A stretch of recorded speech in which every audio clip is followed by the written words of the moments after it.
A conversation that is equally very important for you. I know when you hear Dr. Rose John, you know there'll be a lot of learning in terms of, the right foods to eat. Sometimes we do them practically. Sometimes she gets you into that world that you perhaps never thought existed. But it's always about playing with food, to just get it right for you to be okay. She's that one nutritionist who will tell you hers is largely about food and, how she consumes her food. She's very keen on that. And, at the end of the day, she ends up, living a pretty much healthy life. And equally just getting you to reverse some, health conditions based on the foods that you eat. I constantly remember what she tells me, what it is that you eat today will speak tomorrow. And that, the best form of medicine is what it is that you eat in terms of food. That you eat good food, then without doubt, you will not get into a space where you'll have to take a lot of medicine or you'll have to take medicine at 81 point in life. And so today we talk about food and diseases. Dietary, thank you so much for creating time. It's always a pleasure to learn from you. I mean, and she's grown so much so on social media. I like the way you are just training the people and the world into, getting to understand nutrition. Maybe we should start by talking about your socials. Okay, we say food is an art. Yes, if you understand food is an art, we're going to get it in the deeper. So I've been on social media. I have Facebook page, Adam's Natural Health Center. I have TikTok, Rose John Nutritionist 1. So I have been sensitizing people on how to eat food as medicine. Because if you don't eat healthy, you'll get time to be sick. And if you don't get time to eat healthy, you'll get time also to be sick. So you need to get it that way.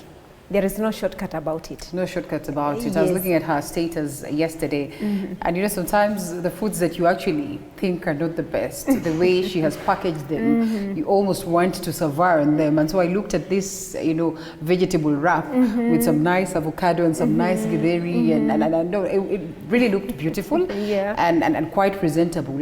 And the most important thing, nutritious enough. And so that is what we are about to discuss this morning.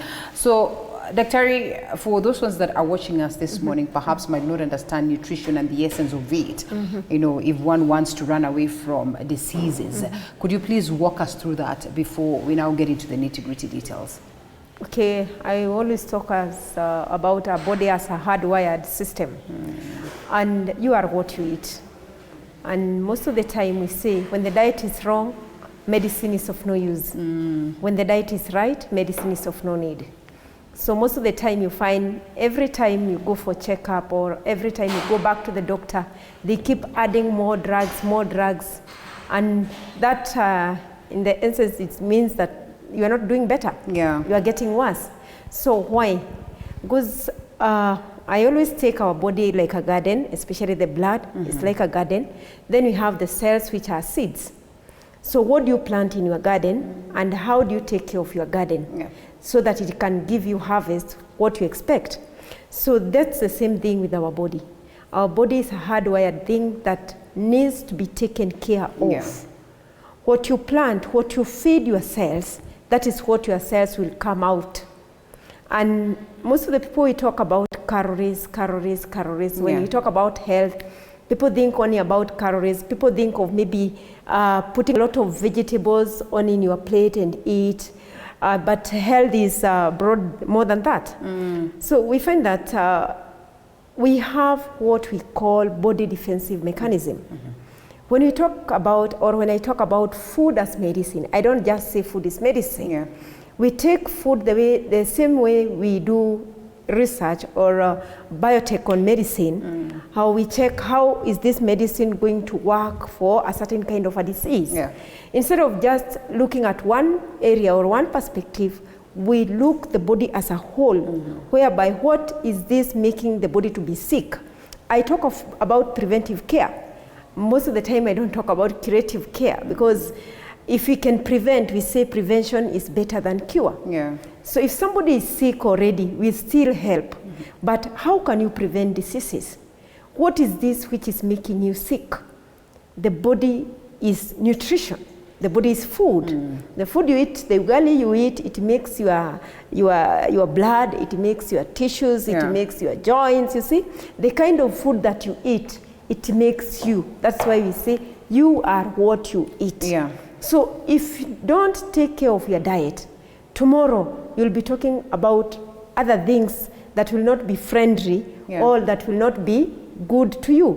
And that's why millions of people, they say, I have been eating this and I'm not feeling anything. Yeah. But the time is coming. I say it is a timed bomb. Okay. Today you might not feel, but what about tomorrow?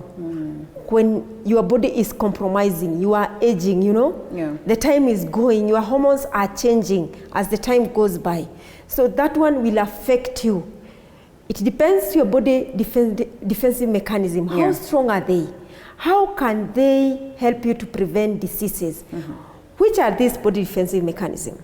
Because we have them in our system. They help us to heal. They help us to reverse. They help us to rejuvenate. They help us to boost our immunity. They help us to reverse our age. Because some people, when you look at them, they look young and they are aged. Right. What is happening to them? What are they doing? And most of the time we go and look, what are they eating? We don't check what kind of medicine do they take. Okay. We check what are they eating? Yes, that makes them look young. So food is the key.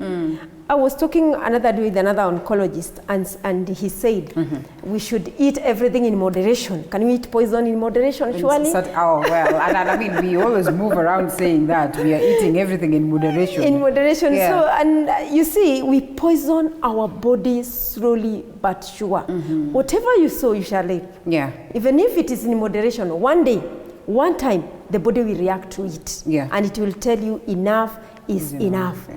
Like now, when you come, like in the treatment of cancer, the oncologists, they check whereby they cut the blood vessels, which are supplying cancer cells with what they need. Yeah.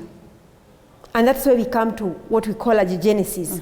They cut the cancer, the blood cells, because when the blood vessels are feeding the cells, the abnormal cells, they will multiply. In a week's time, they can multiply 16,000 times. In 2 weeks' time, yes, when they are getting the flow of blood. And that is why when you go to an oncologist, they cut the blood vessels which are going to the wrong cells, and they like starving the cells. So when we take that aspect and now put it in our food, what is this that the body is supplying to cancer cells and make them grow abnormally? When we come to cardiologists, they check how the blood flows in our system. They check about how our blood vessels dilates, you see? Yeah. So that's what they check. But what is causing these things to act contrary?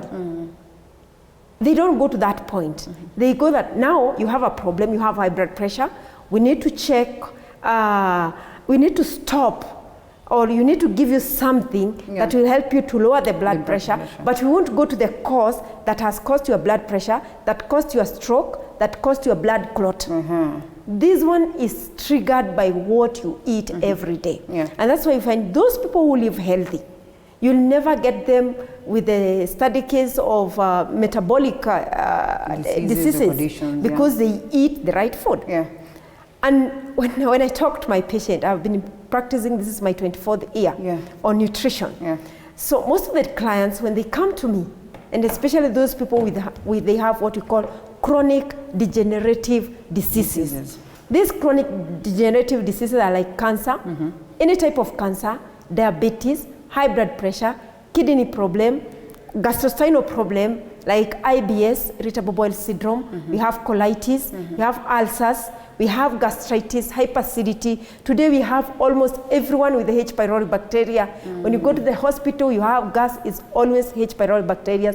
People are living on kits which are not working for them. They give them temporary relief.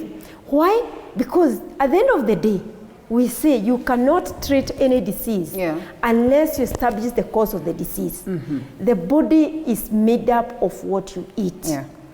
Sometimes I visit wards and I'm like feeling I'm bleeding in my heart. Why? You go to a diabetic ward where people are being admitted. They are told these white products, they have caused you to have diabetes. But the same kind of diet, they are being administered in the hospital. Do you think this patient will be discharged? No, they'll forever be there. But one would want to ask, And I mean, this is just a random question. Some of these conditions, non-communicable, some of them are, you know, genetically acquired, or so to speak. In a scenario where it is genetical, is there a way food can help to reduce the chances of someone, you know, from this family that perhaps was bound to get, you know, a certain condition because of the genetical predisposition? Is there a way food can help them, you know, off the hook? That's where now we come to DNA. Yeah. Yes. I was talking about body defensive mechanism. We have 5 of them. We have the stem cells, we have the angiogenesis, we have what we call microbiome, we have immune system, and now the DNA. So 5% of the diseases, they come from the DNA level. And when they come from the DNA level, you can prevent them with what you are eating. Because food is information. Which information are you giving to your DNAs? So if you give your DNA the wrong information, which is through diet, they will bring up what you have sown in your system. So we can prevent diabetes even if it is in our lineage. We can prevent high blood pressure, cancer, even if it is in our DNA. What activates it? What activates in our DNA is the information. Which information?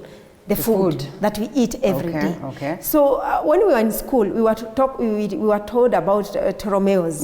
The telomeres, they are like they are protecting your DNA. At the end of your DNA, we have 2 telomeres. So we say the longer the telomere, the longer your shelf life. So what makes it to be longer is the information that you are giving it.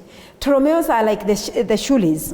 At the end of the shoelace, there is that something plastic at the end, this end and the other end. So it can be easy for you to lace your shoes. The same thing with the DNA. They have those telomeres. We say the longer they are, the healthier you are, and you'll be having a longer shelf life. But the shorter they are, you are at risk of getting diseases because now your DNA is not protected. The work of DNA is to attack the bad cells in your system, is to fight against the bad cells in your system. So that is the work of the DNA. So when you give food which doesn't help your DNA or doesn't feed the DNA with the right information, they will give the wrong information. And when they give the wrong information, they will trigger diseases in your system. So that is the DNA. We have the stem cells. We are all stem cells since when we were conceived, or when we were an ovum and a sperm. That is a stem cells. So when we came together, those eggs, they came together, they were stem cells. That stem cells grow to have a heart, a skin, a liver, an eye. That is stem cells. When we are talking about stem cells, what are the work of the stem cells? Is to regenerate. How do they regenerate? They will regenerate according to what you give them. The work of stem cells, when you prick your skin, it regrows again. That is stem cells. And it cannot regrow without angiogenesis. Angiogenesis is the flow of blood and how the blood takes nutrients. So we need the angiogenesis, we need the stem cells to make your skin to regrow back. When you cut your hair, it regrows again. That is stem cells. When you cut your nails, they grow again. That is stem cells. That is the work of stem cells. I'm trying to give it in a man's language, layman's language, so that he can understand when I'm talking about stem cells. So when your liver is diseased to a point that it is remaining a very small part of it, it can regenerate again because it is stem cells. So that is the work of stem cells. What are you feeding to your stem cells? It will bring out a healthy person or a sick person. So the food that we eat, they give information to our body defensive mechanism. So we have seen stem cells, we have seen DNA, now we are on angiogenesis. That is where we get high blood pressure. That's where also we get, even when you get diabetes, the main thing which is affected is microbiome and the stem cells. Then you get diabetes because of what? Wrong diet. But when you go to the hospital, they'll just talk shallowly about the diet, and people will live taking drugs whereby they are not reversing insulin resistance, we are reversing blood in the sugars in the blood, which is the symptom. I always talk about it. Right. Sugars in the blood is not diabetes. It is symptom of diabetes. Diabetes is insulin resistance. I'm talking about diabetes type 2. Yeah. We have diabetes type 1 and 2, which is a juvenile diabetes. That is insulin dependent. That's why you find that diabetes type 2, they are treated like diabetes type 1. They become dependent to insulin, which is wrong. Because they have too much insulin. You need to withdraw insulin. They have too much insulin. What calls for too much insulin is food. The kind of food they have been eating, especially the carbs. Carbohydrates. Right. Too much of carbohydrates in your system is toxic. And then, I mean, that's where the confusion then comes. I mean, do you have to speak to a nutrition so that you understand the right amounts of food to eat, you know, the right foods to eat? Because I will tell you that, well, I take a lot of carbohydrates, and these ones are potatoes. If you ask someone, they'll tell you there's nothing wrong with potatoes. If you ask someone, they'll tell you there's nothing wrong with mahindi. And, you know, githeri today, tomorrow ugali, tomorrow rice.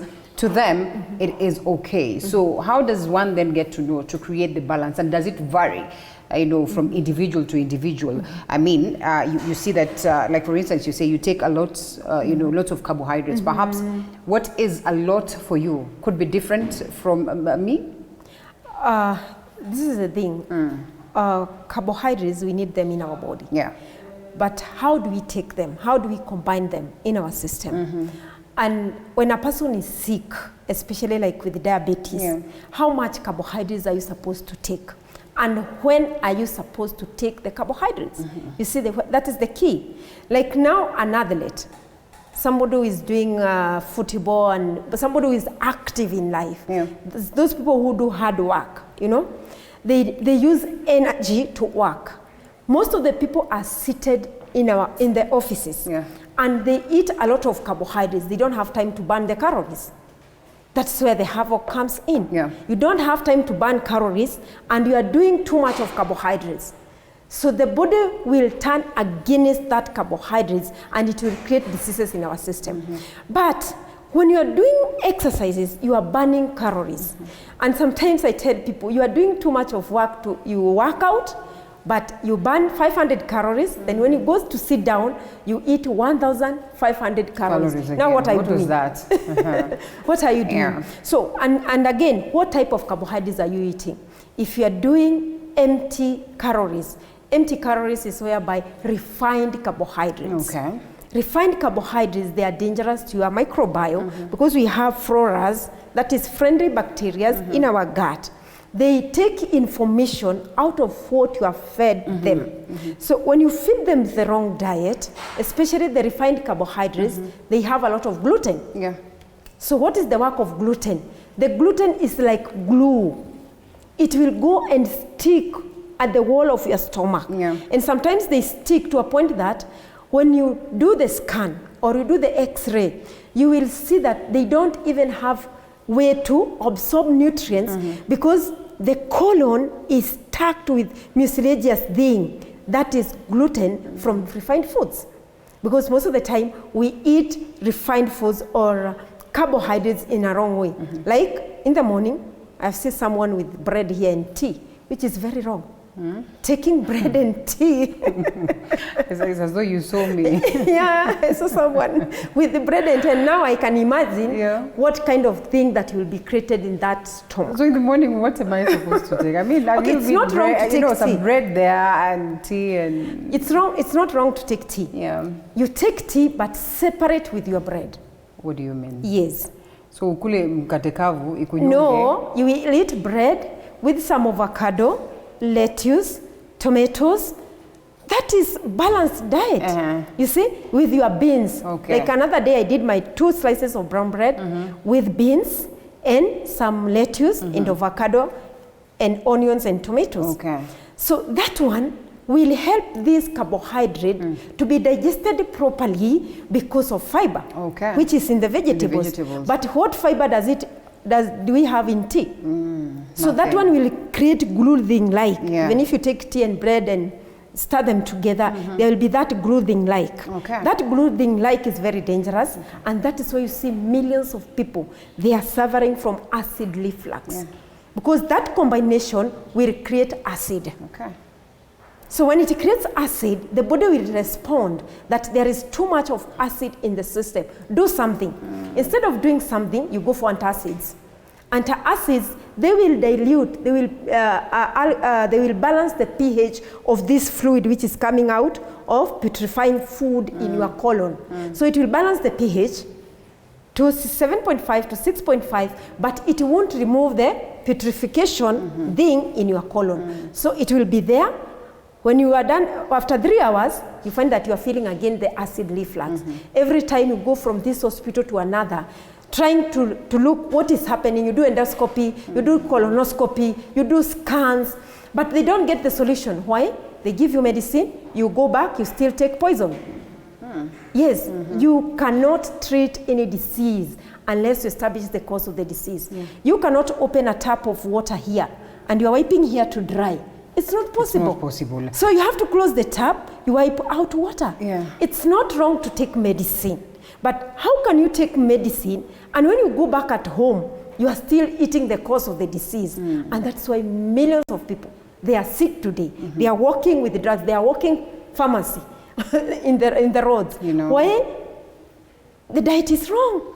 How can you reverse that if you have your diet right? And I don't know whether my director says we go for a break or we proceed.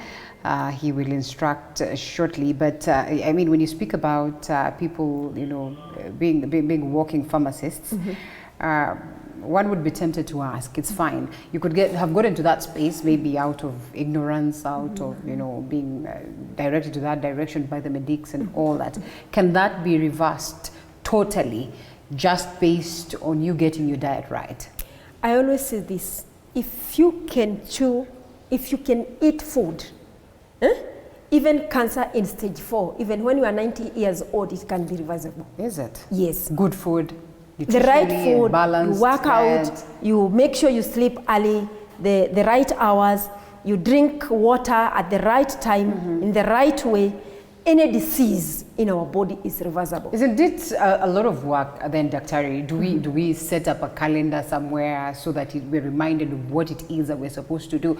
Or maybe over time then the body gets adjusted to that? Because you see, some of these things and the mistakes that we do is basically what we were introduced to. Okay, it's not easy, I say, but it is easy on another hand. Why? Because remember, if you don't visit hospitals, you will not understand what I'm saying. But if you do go to hospitals and see people lying on their beds in pain, you will understand what I'm saying.